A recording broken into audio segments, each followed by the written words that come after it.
Good morning, class.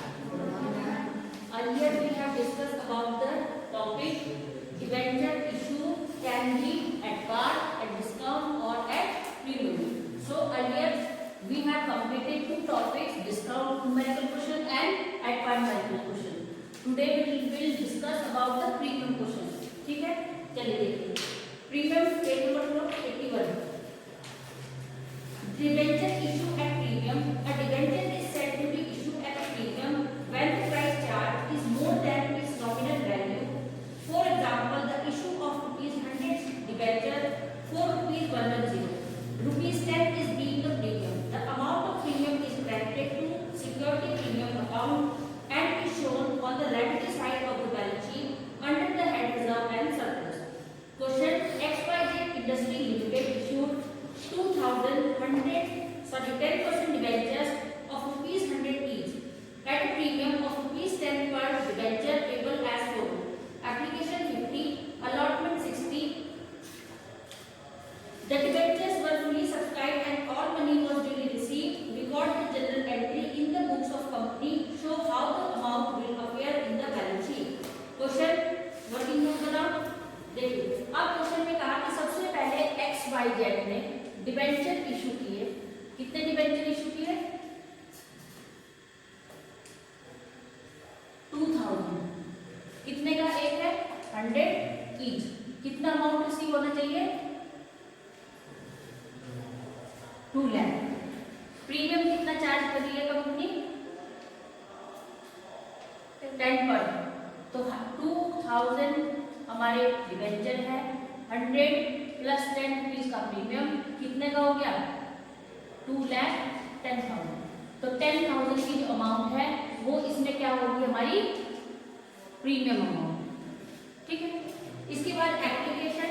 अब यहाँ पर जो ये 110 की अमाउंट है इसके लिए कंपनी ने 2 इंस्टॉलमेंट बनाई. First application, second allotment. First application कितनी है? 50, अलॉटमेंट 60. कंपनी कह रही है कि मुझे पूरा पैसा जो है वो रिसीव हो चुका है. अब देखो जनरल एंट्री में कैसे कैसे है. Bank account debit to 10% debenture, application account 1 lakh, application money for 50 per debenture receive. कितने उसके पास शेयर है? 2000. एप्लीकेशन इनटू 2000 कितना हो गया?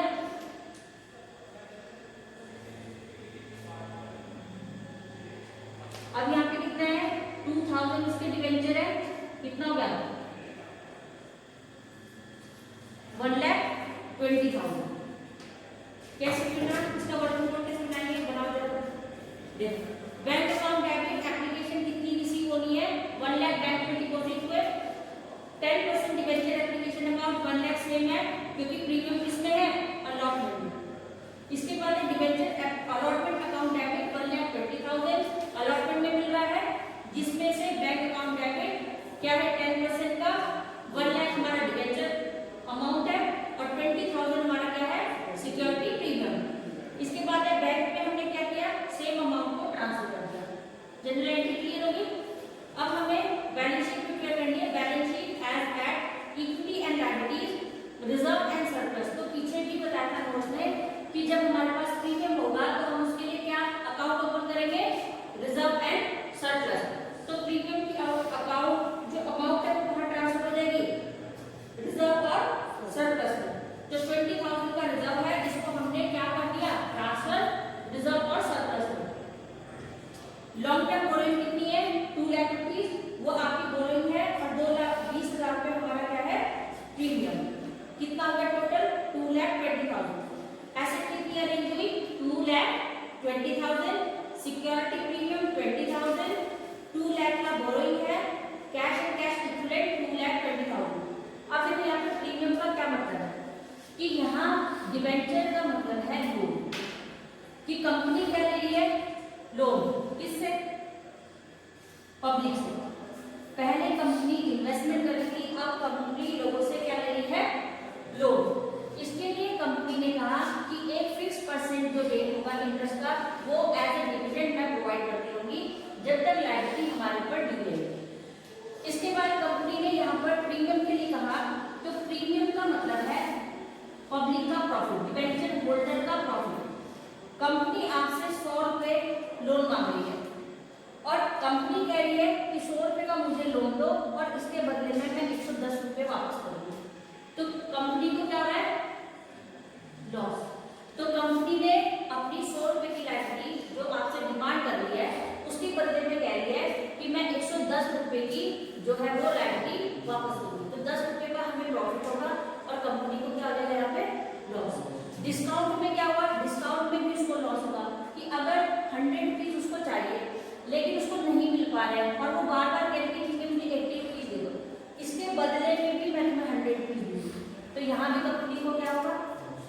लॉस। प्रीमियम में भी लॉस होगा कि प्रीमियम में जब हम शेयर को इशू करते हैं तो प्रीमियम का मतलब हमारी 100 रुपए का कोई सामान है और जिसको हमने 120 का इन्वेस्टमेंट कराया तो 20 रुपीज इसका प्रॉफिट बन गया कंपनी का। यहाँ पे कंपनी कह रही है कि मुझे लायबिलिटी मिल रही है तो लायबिलिटी आपने मुझे दी 100 की और रिटर्न मुझे कितने का करना है 110 का, तो लायबिलिटी 10 रुपीज की एक्स्ट्रा होगी। डिस्काउंट में मेरे 100 रुपीज मुझे चाहिए, आपने मुझे लायबिलिटी सिर्फ 80 रुपए की दी, तभी मुझे 20 रुपए का एडिशनल लायबिलिटी पे करना पड़ेगा। तो इन दोनों कंडीशंस में कंपनी को क्या हो रहा है लॉस। ठीक है, तो ये क्वेश्चन हो गया जनरल एंट्री बनी। नेक्स्ट क्वेश्चन देखो, ओवर सब्सक्रिप्शन।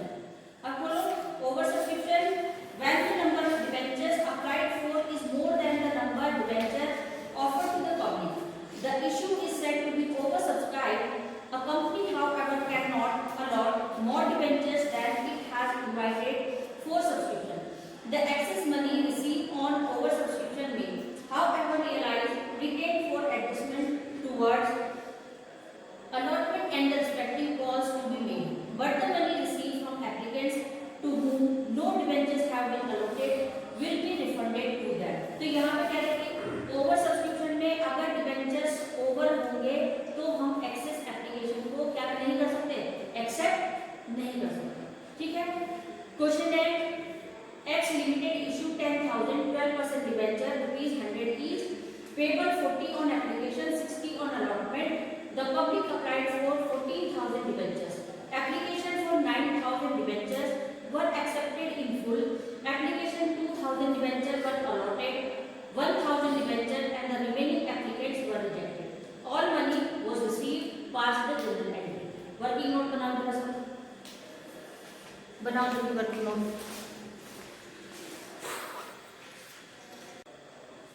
अब हमारे पास एग्जाम्पल है, क्या नाम है इसका कंपनी का एक्स लिमिटेड। एक्स लिमिटेड ने 10,000 शेयर डिबेंचर जो है इशू किए, 10,000 डिबेंचर इशू किए और कह रहा है कि 100 रुपीज ईच के अकॉर्डिंग 10 लाख रुपीज मुझे लायबिलिटी चाहिए। इस लायबिलिटी को लेने के लिए इसने 2 इंस्टॉलमेंट प्रिपेयर की, एप्लीकेशन अलॉटमेंट। एप्लीकेशन की अमाउंट 40, अलॉटमेंट की अमाउंट 60। तो एप्लीकेशन में रिसीव होंगे 4 लाख रुपीज, अलॉटमेंट में रिसीव होंगे 6 लाख, टोटल हो गया 10। अब यहाँ पे इसने कहा लेकिन एप्लीकेशन तो मैंने इशू की थी 10,000 डिबेंचर्स के लिए, रिसीव कितनी हुई ओवर सब्सक्रिप्शन 14,000। 14,000 बहुत बार बताया कि फर्स्ट जो एप्लीकेशन है वो एक तरह का रजिस्ट्रेशन है, वो तो हर कोई डिबेंचर होल्डर शेयर होल्डर पैसा तुम्हें भेजेगा, उसके बाद तुम्हें डिसाइड करना है कि हमें वो पैसे एक्सेप्ट करने हैं या हमें रिजेक्ट और रिफंड करना है। ठीक है, तो फर्स्ट प्रोसेसिंग बैंक को कैसे ये आइडेंटिफाइड हो या इसको कैसे पता चले कि कितने पैसे तुम्हें चाहिए और कितने पैसे तुम्हें रिफंड करने। तो बैंक ने तो जितने भी डिबेंचर होल्डर जितने भी शेयर होल्डर्स पैसा भेजेगा उन सबको रखेगा, उसके बाद वो कंपनी को इन्फॉर्म करेगा और कंपनी उसके बाद डिसाइड करेगी कि वो पैसे जो एक्सेस हैं वो रिफंड करने हैं, रिजेक्ट करने हैं या फिर एडजस्ट करने हैं। ठीक है, तो यहाँ पे इसका कि 14,000 की ओवर एप्लीकेशन जो है वो रिसीव हुई, 40 जो हमारे पास एप्लीकेशन अमाउंट है वो हमें मिल रही है, तो टोटल अमाउंट हमें कितनी रिसीव हुई 5,60,000। अब इसने कहा कि मैंने क्या किया कि 3 कैटेगरी बनाई, पहले 9,000 जो अप्लाई कर रहे थे उनको 9,000 ही डिबेंचर दिए। इसका मतलब अगर कोई 9 डिबेंचर 9 रुपए उधार मांग के मुझे दे रहा था तो उसने 9 ही रुपए मुझे उधार दिए, मैंने एक्सेप्ट कर लिया। अब यहाँ पे कहा कि 2,000 जो मुझे क्या कर रहे हैं अप्लाई कर रहे हैं लायबिलिटी देने के लिए, उनको सिर्फ मैंने कितना अलॉट किया 1,000। इसके बाद थर्ड कैटेगरी में बचे कितने 14 में से 3,000 बुक में नहीं है, 14,000 की एप्लीकेशन है, 9,000 को 9,000 अलॉट कर दिया, 2,000 को प्रोराटा बना दिया 1,000 कर दिया, बचे कितने 3,000। 3,000 को उसने कोई लायबिलिटी टेक ओवर नहीं की। अब यहाँ पे इसने कहा कि देखो अगर इनका डिफरेंस निकाले तो यहाँ पे 1,000 आएगा, ठीक 3,000 ही हो गए, कितने हो गए प्लस 4,000, 4,000 इंटू 100 कितना पैसा वापस कर रहा है 4 लाख। एक्सेस था ना 10,000 एप्लीकेशन पे 100 ईच 10 लाख रुपए मिलने चाहिए थे, 14,000 एप्लीकेशन पे 100 की 14 लाख रुपए मिले, तो उसने 10 लाख रुपए एडजस्ट किए और बाकी को रिफंड कर दिया। ठीक, अब इसके बाद इसमें क्या कहा कि 10,000, अब यहाँ पे देखना अलॉट, हमने देखो अलॉट को हम शेयर या डिबेंचर उतने ही कर सकते हैं जितने हमारे पास अवेलेबल हैं। हम उसके कर कितनी बार बताया कि एक कमरे के जितने मैक्सिमम पार्टीशन तुम कर सकते थे उतने ही तुमने फर्स्ट टाइम पे किए। अब बार बार क्या घर को तोड़ोगे बनाओगे नहीं। तो पहली आपने देखना है कि शेयर है या डिबेंचर है। हमारे पास तो मैक्सिमम 10,000 ही है, एप्लीकेशन ओवर आ रही है, अंडर आ रही है, इसके लिए हमें एडजस्टमेंट करना। हमारे घर में मेहमान आ रहे हैं तो हम 4 कमरों में कैसे एडजस्ट करें? कौन घर से बाहर सोएगा, कौन घर के अंदर सोएगा, कौन छत में सोएगा, कोई ड्राइंग रूम में सोएगा, ये हमें एडजस्ट करना है। ठीक, तो इस तरह से सोचेगा कि मेरे पास तो जो डिबेंचर है वो 10,000 ही है, 10,000 को मैं इशू कर रहा हूँ। 10,000 को इशू कर दिया कि जो मेरे पुराने लोग हैं जो बार बार इन्वेस्ट करते हैं, मैंने उनको पूरे डिबेंचर ले ली, उनकी पूरी लायबिलिटी ले ली, और जो नए थे उनके लिए 1,000 की लायबिलिटी। तो 1,000 यहाँ से रिजेक्ट हो गया, भाई वो शेयर मांग रहा था, 2 डिबेंचर मांग रहा था, 1 दे दिया। तुम दुकान में 2 पेन मांगने गए, उसने कहा दुकानदार ने कि भाई इसके जैसे तो 2 नहीं है, 1 ले डालो चाहिए तो तुमने 1 ले लिया। नेक्स्ट जो थे रिमेनिंग 3,000, उसने कहा इसके लिए मेरे पास कुछ नहीं है, तो इसने कहा 10,000 40 रुपीज की एप्लीकेशन, कितना मिलेगा तुम्हें? 4 लाख एप्लीकेशन में। अब यहाँ पर इसने कहा कि टोटल हमें मिला कितना? 14,000 की एप्लीकेशन थी, 40 रुपीज एप्लीकेशन अमाउंट थी, 5,60,000 रुपए मिले। लेकिन हमें कितने चाहिए एप्लीकेशन के? 4 लाख रुपए। एक्सेस कितने हो गए? 160। इसने कहा 40,000 रुपए को एडजस्ट करेंगे अलॉटमेंट के लिए और बाकी 120 को क्या कर देंगे? रिजेक्ट कर देंगे। कहाँ पे भेज देंगे?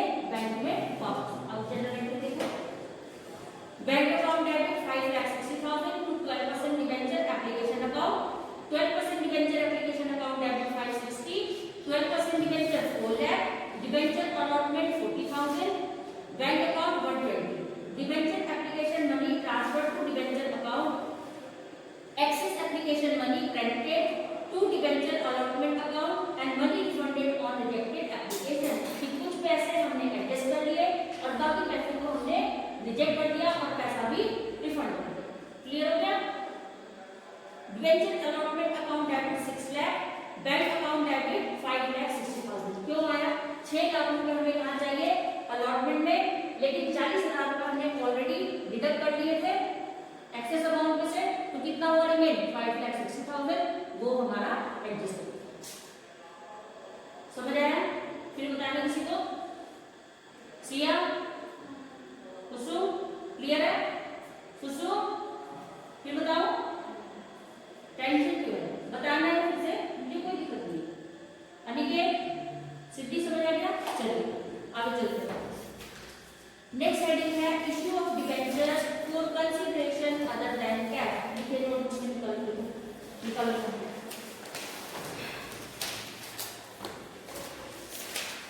Issue of debentures for consideration other than cash.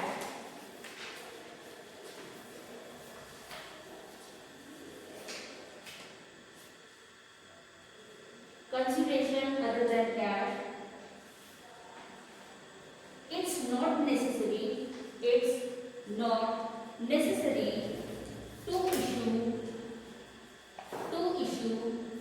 It's not necessary to issue debentures only for cash.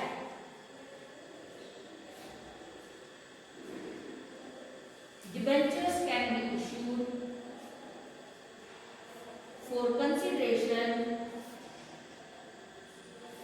other than cash to debentures can be issued for consideration other than cash to a company may issue debentures to vendor bracket seller, SELLER, seller को बोलते vendor। Debenture to vendor bracket seller for payment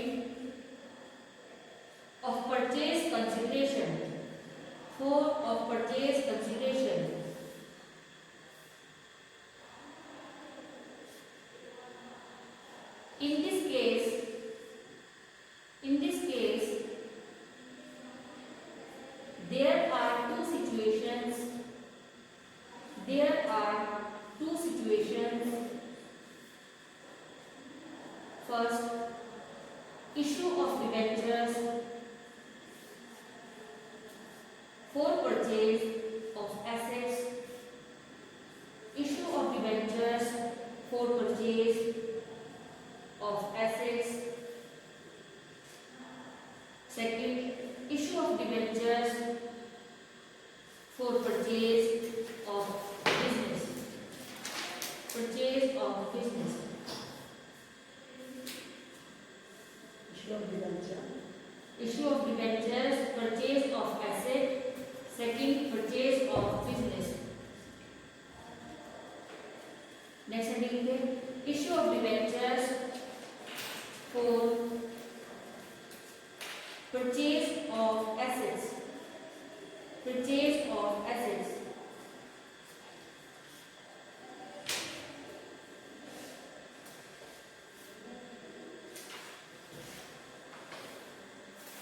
First, general entry heading for purchase of assets.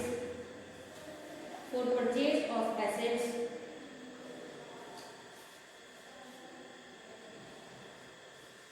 Entry asset account debit to vendors account.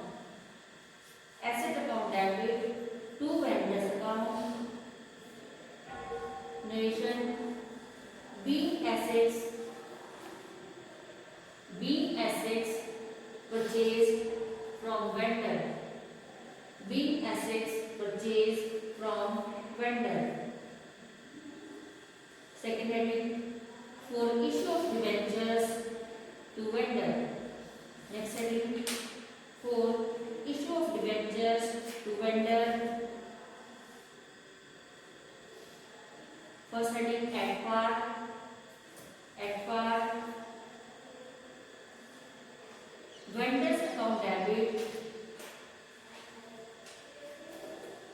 to 12% debentures account. Vendors account debit to 12% debentures account. Bracket being debentures issued at par. Being debentures issued at par. Second heading at premium. At premium, vendors account debit. Premium, vendors account debit to debentures account. To debentures account. To SPR account. To SPR account. Heading narration being debentures issued to vendors. Being debentures issued to vendor at premium.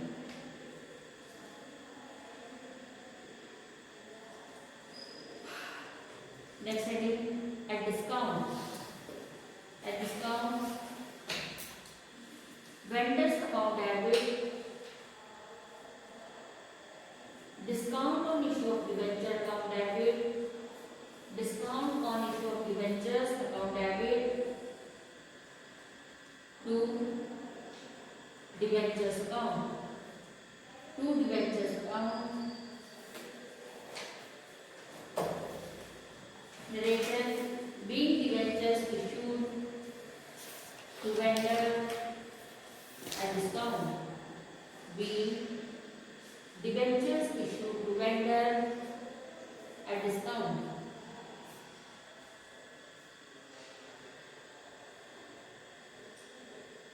Next, note the number of debentures. The number of debentures issued will be calculated as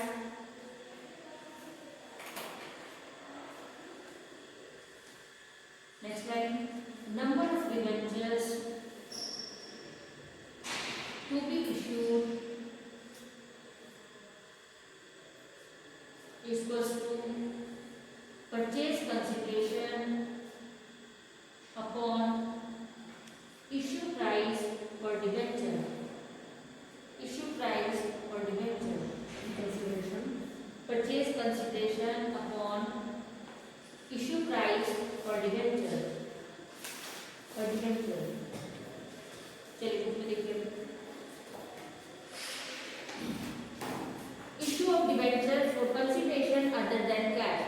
Sometimes a company purchases assets from vendor and instead of making payment in cash, issues debenture for consideration thereof.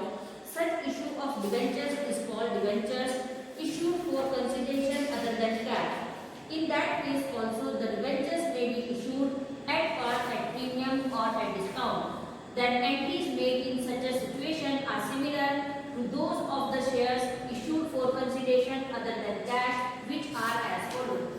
तो यहाँ पे जो भी अब यहाँ पर company है, जब वो किसी वेंडर से कोई एसेट या कोई बिजनेस उसका खरीद रही है तो उसके बदले में अपने जो डिबेंचर है उसको इशू करेगी। उसको भी सेम कंडीशन या सिचुएशन जो है उसकी एट पार, डिस्काउंट और प्रीमियम वही अप्लाई वो करेगी। ठीक है, ये जनरल एंट्री हुई। क्वेश्चन देखिए, आशीर्वाद company limited purchase assets of the book value of ₹2 lakh from another company and agreed to make the payment of purchase consideration by issuing 2000 10% debentures of ₹100 each। तो आशीर्वाद कंपनी ने asset purchase की किससे? किसी एक company से, और जिसकी बुक वैल्यू एसेट की क्या थी? 2 लाख रुपए। जिसके बदले में कंपनी ने कंसीडर किया कि 2000 डिबेंचर मैं इशू करूंगी और ₹100 का एक होगा। क्वेश्चन सब खत्म हो गया। चलिए देखिए, बुक्स ऑफ आशीर्वाद company limited general sundry asset account debit 2 lakh. कभी बहुत सारी जगह तुमने देखा सन्ड्री एसेट और एसेट, क्यों होता है ऐसा? सन्ड्री एसेट्स कब लिखते हैं? जब हमें किसी प्रॉपर एसेट्स का नाम पता नहीं होता। तो यहाँ पे भी इसने कहा कि 2 लाख की मैंने एसेट खरीदी, लेकिन क्या खरीदी वो नहीं पता, किससे खरीदी पर्टिकुलर कंपनी वो भी नहीं पता। तो हमने कहा कि सन्ड्री अकाउंट डेबिट। अगर ये कहता कि 2 लाख की मशीन खरीदी तो क्या था? Machine account debit. ठीक है, sundry account debit 2 lakh to vendor 2 lakh. देखो यहाँ क्वेश्चन जो था एट पार कि जितने की हमने उससे एसेट खरीदी, कितने की एसेट खरीदी? 2 लाख रुपए की। 2 लाख रुपए की हमने उससे एसेट खरीदी और इसके बदले में हम कितने उसको डिबेंचर इशू करें? 2000। कितने का एक है? 100 का। कितना हो गया पूरे? 2 लाख।